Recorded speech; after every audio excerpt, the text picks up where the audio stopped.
গেল ১৩ বছর যে সময়টার জন্য অপেক্ষা করছিলেন লাখ লাখ বাস্তুচ্যুত সিরিয়ান, অবশেষে দেখা মিলল সেই সন্ধিক্ষণের। লেবানন থেকে সিরিয়ার উদ্দেশ্যে একে একে বের হয়ে গেল এসব ট্রাক। এরই মধ্য দিয়ে অবসান ঘটল দীর্ঘ প্রতীক্ষার।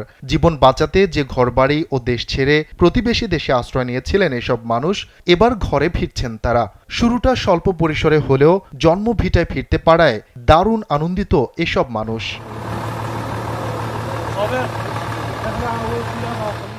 ২০১১ সালে সিরিয়ায় গৃহযুদ্ধ ছড়িয়ে পড়লে জীবন বাঁচাতে পাশের দেশ লেবাননে আশ্রয় নেন অন্তত ৮ লাখ সিরিয়ান। এরই মধ্যে এত বেশি শরণার্থী আশ্রয় দিয়ে মাথাপিছু সবচেয়ে বেশি শরণার্থী আশ্রয় দেওয়ার রেকর্ড গড়েছে মারাত্মক অর্থনৈতিক সংকটে থাকা লেবানন। যমুনা ইস্তি, the goodness of purified air. আমার বাসায় এনেছি যমুনা ইস্তি, আপনি কিনছেন তো?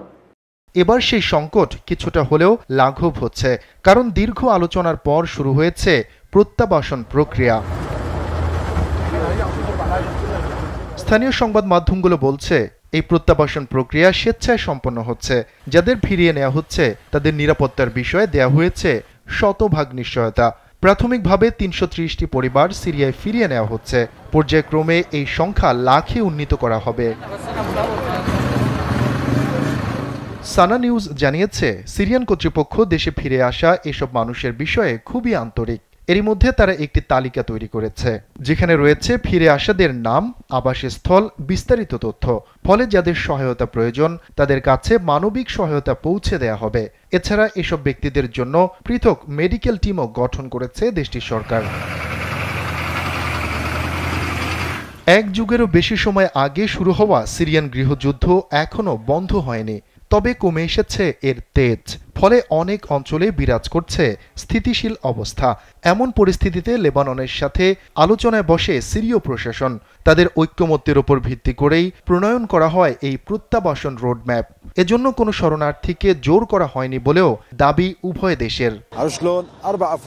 আমরা স্বেচ্ছায় এই প্রত্যাবাসনে রাজি হয়েছি, আমাদের জোর করা হয়নি। তবে এই প্রক্রিয়ায় একটি সমস্যা রয়েছে। অনেকের গোটা পরিবার দেশে ফিরতে নিবন্ধন করে, কিন্তু তাদের কেউ কেউ বাদ পড়েছেন। ফলে পরিবারের কিছু সদস্যকে ভিন দেশে রেখে বাকিদের দেশে ফিরতে হচ্ছে। এটা খুবই হতাশার। এখন তাদের অপেক্ষা করতে হচ্ছে আগামী প্রত্যাবাসন পর্যন্ত। তবে ঘরে ফিরতে যাওয়া এসব মানুষ বলছেন, দীর্ঘ ১৩ বছর তারা অপেক্ষা করেছেন, ফলে আরও কিছুটা সময়ও অপেক্ষা করতে পারবেন। তবে এই প্রক্রিয়া যেন বন্ধ না হয়ে যায় সে বিষয়ে নজর রাখতে উভয় দেশের প্রতি আহ্বান জানিয়েছেন তারা।